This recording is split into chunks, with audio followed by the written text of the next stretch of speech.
everyone, and thank you so much for joining me today. The topic of our webinar today is going beyond tests and exams. My name is Katrina Stoops, and I am the Director for Teaching and Learning. And when I was working on this presentation, I kind of wanted to incorporate instructional design best practices and online learning best practices to talk about how to diversify assessments and assignments and how to incorporate authentic assessments into our teaching and learning. So let's talk about authentic assessments, right? When we kind of start thinking about course design and curriculum development, we always think about these questions. What is the best way to assess student learning?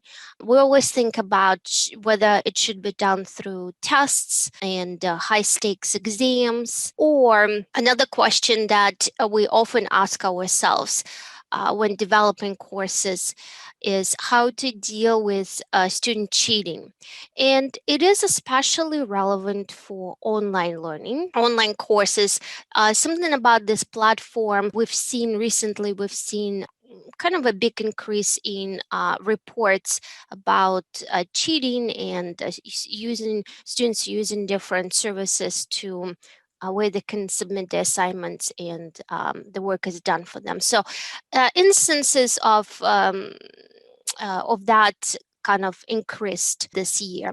Another question that we often ask ourselves, at least we should be asking this question to ourselves, is how to boost student engagement. So, student engagement is very important, especially when we talk about online classes, because one of the complaints that students have about online classes is that it feels like they're on their own. There is no community, and that can be a real problem for the students. So, student engagement is an important question. And another question that I don't know whether many faculty really ask it the same way, but it is basically how to integrate assessments without actually calling them assessments. It's just kind of a sneaky way to incorporate assessments without making our students afraid of them. So, what is authentic assessment, right? Basically, a kind of a loose definition of authentic assessment. It is a type of assessment that is integrated in your course curriculum, and it becomes an essential part of your learning units. And some examples of authentic assessments may include discussions and group activities, research projects, lab work, reports, also low stakes testing, of course, and capstones. This is just some example of assessments that additionally we may not call them assessments, but basically anything that engages students, gives you students an opportunity to practice concepts that they're learning in your course, is any type of activities that ask students to evaluate, apply, synthesize, create. This is all assessments because, well, it is an opportunity for your students to practice. For you, it is an opportunity to assess and evaluate whether your students are learning the concepts that they should be learning in the course and how they're progressing, whether they're falling behind, and maybe you need to incorporate some additional activities for those students. So it is a way to assess your students' knowledge and learning. Well, and sometimes I do hear this question, why do we even need to focus on authentic assessment? And what's wrong with just tests and final exams, or midterm and final exams? Well, there is nothing wrong with incorporating tests and then midterm and final exams, but they should be in addition to other types of activities that you would have in your course. And basically, incorporating authentic assessment helps minimize cheating in your online classes, boost student engagement and participation, engage students. It helps, those activities help engage students in active learning, application, and evaluation. They help promote critical thinking and problem solving.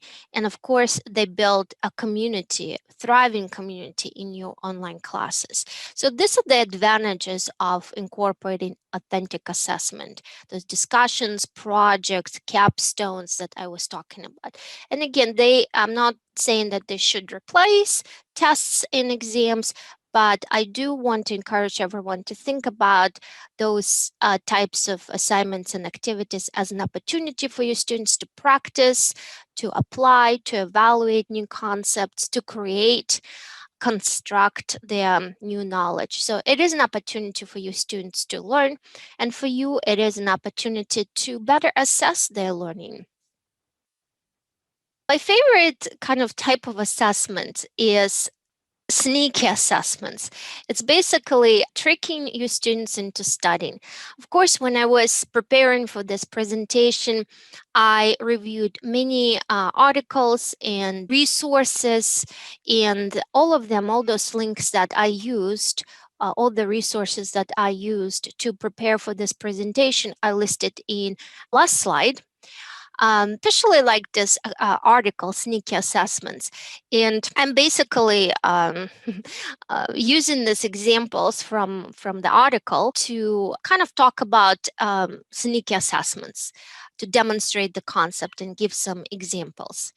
Basically, using authentic assessments is like tricking your students into studying. Sneaky assessments are tasks the students don't realize are teaching them something. And examples of such sneaky assessments can be short quizzes that you would incorporate after before each week's class. So, if, for example, your students read the chapter or mastered the answers before their class, they would get some free points. So would earn through points. Of course, these quizzes are low stakes assessments. They should be implemented consistently in each module, in each learning unit. And this strategy works especially well in flipped classes. I'm sure you're familiar with flipped classes concept. And if not, I will have a different separate webinar that will focus on flipped classes. Another interesting example is asking students to record podcasts. So podcasts would replace in this case, a short paper or a report. So why is it sneaky? Well, because students don't feel, well, at least that's the kind of goal, that students wouldn't feel that they are doing any work. Because when you ask somebody to write a report or a paper, and it's a written assignment, it kind of gives you some anxiety. At least that's what happened to me when I was asked to write reports and papers. But when you give students the same assignment, but instead of asking them to write a report, you ask them to record a podcast, then it becomes something creative and interesting and different because of the format, because of the medium that was suggested. So that's maybe a way to diversify your assessments, your assignments, and give students an opportunity to express the ideas in a different way, creative way. Or another example from the article is assigning students to complete a peer review on the discussion board. That's another way to incorporate assessments. Who says that you're the only one who should be doing evaluation? Well, ask students to evaluate and review and comment on each other's posts when they're engaged on the discussion board. If you're using Canvas, you can always set up peer reviews by clicking on there's a box when you are designing your discussion boards in Canvas. There is an option to turn on peer reviews, and it's a very simple feature that can turn your discussion board into something interesting and creative. Well, basically, when we think about assessments, we really need to think beyond tests and exams. Authentic assessments can be much more effective because they encourage students to demonstrate what they've learned in a variety of different ways. Usually, tests are pretty straightforward, right? There are some questions, and even if you incorporate different types of questions, it's still pretty straightforward. It's kind of the format doesn't allow for a lot of creativity, well, at least in my opinion. And when you incorporate different types of activities that would allow your students to express what they know in a variety of different ways, you are honoring your students' learning styles and preferences. So you're following the principles of the universal design for learning. Well, examples again, I've found them in some in the articles that I've used to prepare for this presentation. So I just wanted to highlight some of my favorite activities that kind of jumped out when I was reviewing those articles and resources. A series of quizzes or chapter tests instead of comprehensive high stakes tests or exams. Though I did say just a minute ago, don't use tests or maybe go beyond tests. And here I'm using tests as an example. Well, the difference is this is kind of a low stakes, and it's used not like an exam, but it's used more of a comprehension check. For example, if you assign your students to watch a lecture, video lecture, or assign chapters from the textbook, you could incorporate those quizzes and you can make them automated. It's very easy to do in Canvas, and you would have those comprehension check, for example, quizzes every time you assign students some reading. And it's low stakes, but you would need to assign points, so students would take those assessments seriously. And then by the end of the quarter would be kind of a culmination of all activities and assignments that your students have worked on, and that would count towards the final grade. Another great example of assessments that are fun and very useful in my opinion are portfolios. The idea behind portfolios is that students compile their best work from the term and then put together a portfolio. What I like about portfolios is that they will help students to gather their best work from different courses, classes that they've taken throughout their studies, and they can use them to maybe after they graduate and when they apply for jobs. Many jobs require you to show your portfolio samples of activities that you've done, something that you've done for, when you were working at different organizations. When you're a student, you just graduated, you may not have such portfolio because this is, you're applying for your first job. But when you collect some idea, some work that you've done when you were taking classes, that could be an excellent way to incorporate portfolio. So think about that as a way for students to gather their best work to showcase their knowledge. And for you, of course, it is a evaluation piece. It is an assessment. Another way to diversify your assessments is by maybe offering oral exams or group presentations, asking students to do group presentations. For example, you can use Zoom and ask students to get together to do a presentation to a class, or you can use Zoom and have an oral exam where students would talk about answers and explain concepts. Just there are different ways to incorporate synchronous tools, Zoom, and even asynchronous video or audio recordings in Canvas that could be done easily. So, for example, on the discussion board, instead of asking students to write their post and submit it, you would give students a choice to whether to write it, post it in as a written post, or record the answer as a video or an audio recording. and more examples. I found these examples from the resource that was developed by the Center for Innovative Teaching. It's University of IU, so it's Indiana University, and I really like these examples because they demonstrate how you can diversify your assessments, but different disciplines. For example, nursing.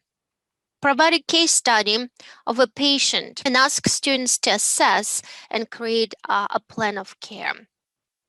So this is you could put together a case study for your students based on some real situations that happen in hospitals and clinics, and students can work on that case. That is such a wonderful way to engage in problem solving and project solving. Business. You can ask students to develop a business plan, a marketing plan, or a sales plan for an imaginary company in a student's area of interest. Again, this could go into students' portfolio.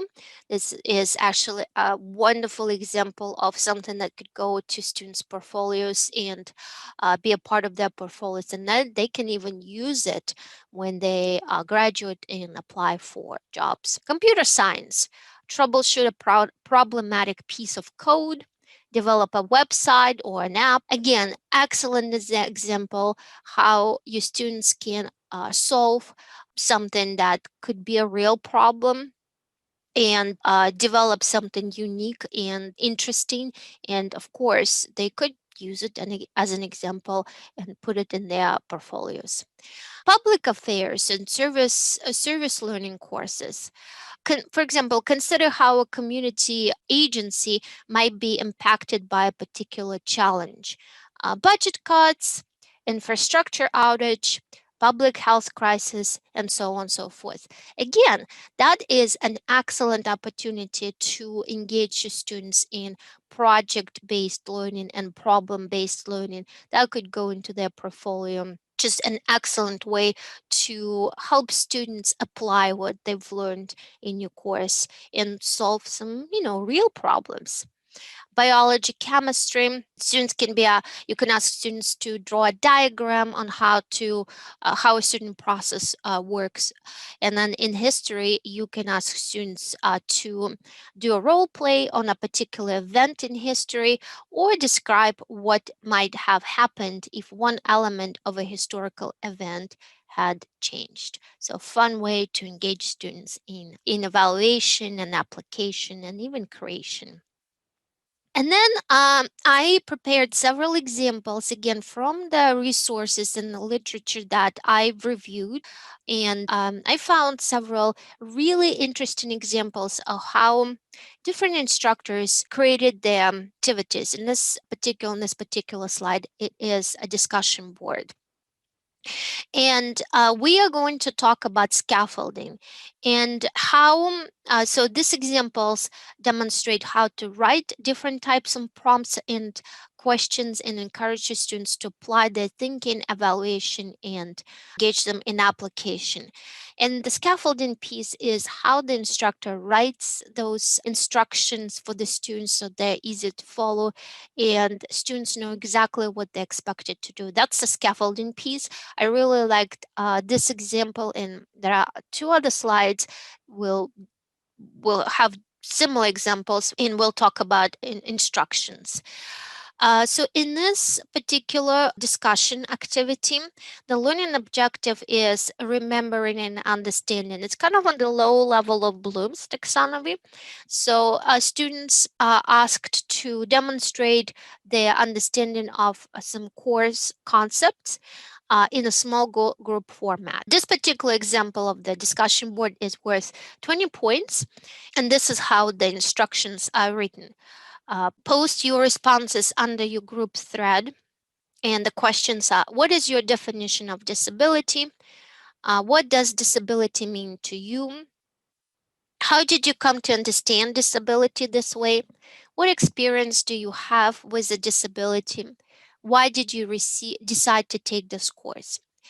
So these are questions that really kind of ask students to dig deep and kind of express how they what disability, what this concept means to them, and share their experience. So remember, in one of the first slides was about cheating, that in online classes the instances of academic cheating, according to some data, have increased. And by incorporating activities like this one, and by wording questions this way, you would minimize cheating, because here students need to share about their experiences, share their perspectives that are very, very unique. Every student would have a unique answer to this question. And I like how the instructor who wrote this prompt separated the initial post from the follow-up. So it says original response is due on Wednesday at 11:59 p.m. And so then after that, students are asked to reply to other posts, and the instructions are two responses are due by Sunday. So by separating your initial response, initial post and the follow-up, and giving deadlines for each part is going to help students structure their work, and will encourage students to participate in a discussion, because it just gives them time from Wednesday to Sunday to look at each other's posts and really engage in that interesting and dynamic discussion among themselves. Another example of a discussion board activity that actually is on a little bit in the learning objective as analyzing and evaluating, which is a higher level of Bloom's taxonomy. And again, I really like how this instructor wrote the instructions in the prompt. Is very, very interesting. And this example is taken from the resource that I mentioned before. And the link is also listed on the last slide of this presentation deck. So this discussion board allows students to analyze and evaluate a simulation case. Students also have a chance to review different programs from their peers and evaluate their effectiveness. So instructions: read through the materials posted under discussion board simulation materials. Find which program you've been assigned to, and explore how your program is represented or not represented on the website, Facebook page, and Twitter feed. After your exploration, please answer the following questions. So, and the questions are: based on the course readings, how effective are the city's website, Facebook page, and Twitter feed? How could your program better communicate its mission, performance, and needs to the public and other programs and city policymakers? Well, what I really like about this, I'm not sure which course it is, but what I really like about this example is that it's using a real website from official website, Facebook page, and Twitter. And the instructor is asking students to do this analysis and evaluation using the questions that are listed here.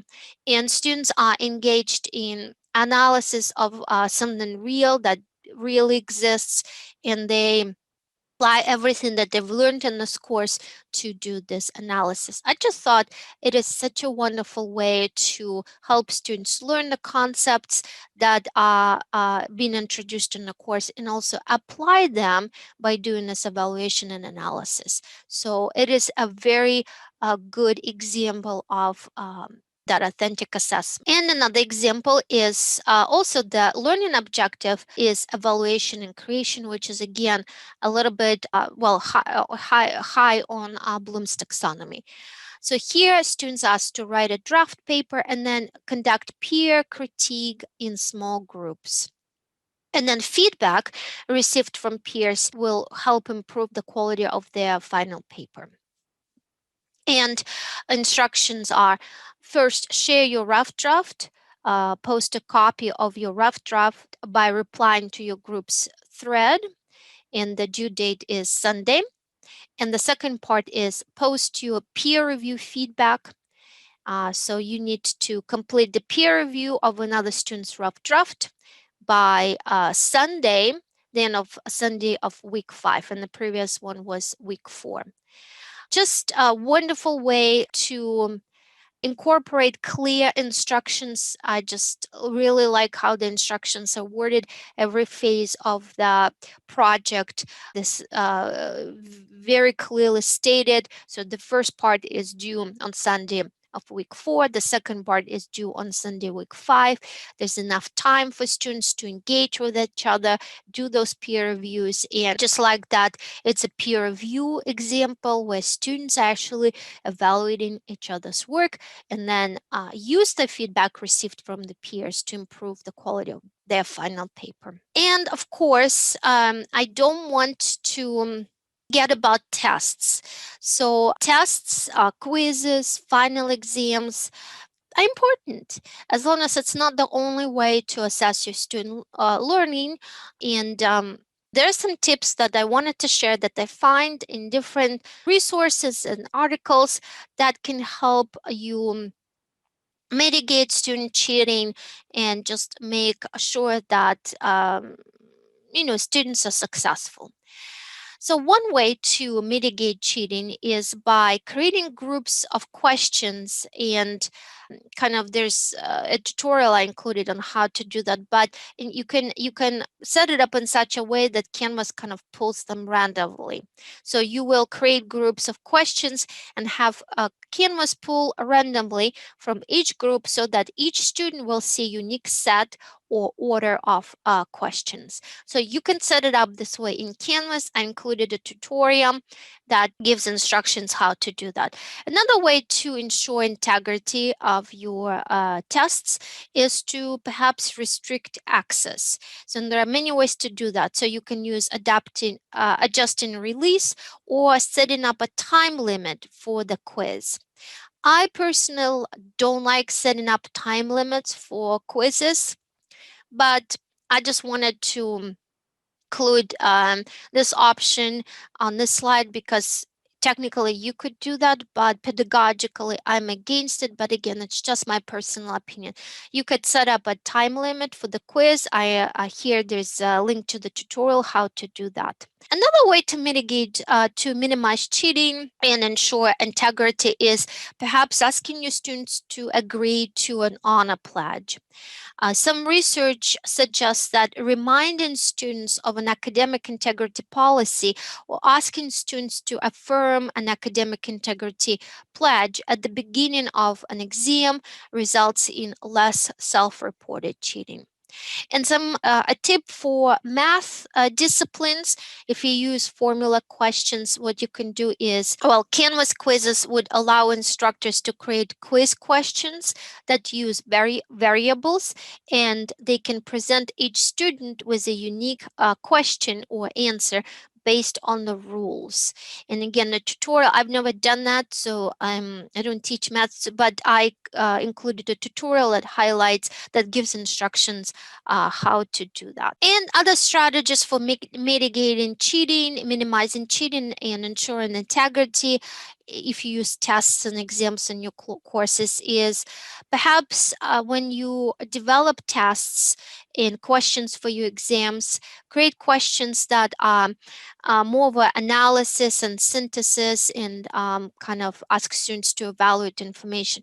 Types of questions that would be hard to just find answers to by doing Google search, for example. Diversifying the question types, for example, including multiple choice and true false answer questions, open-ended questions that could also make your exam more interesting, more comprehensive, and help minimize cheating. When integrating or writing open-ended questions, can encourage your students to explain their responses using specific examples from their research or lectures that they completed throughout the course. Referencing the examples that are unique to their understanding of the course material. And you can also ask your students maybe record their responses instead of submitting them in writing. So Ask students if they could record, do audio recording. For example, it's a feature in Canvas that you can easily incorporate. Basically, ask your students to record their answers where they are explaining how they got to this answer, referencing certain research, lectures from the course, also referencing their experiences that are unique to their understanding of the course material. Another way to minimize, to ensure integrity is maybe to do one question at a time. That's just an option that you could also do.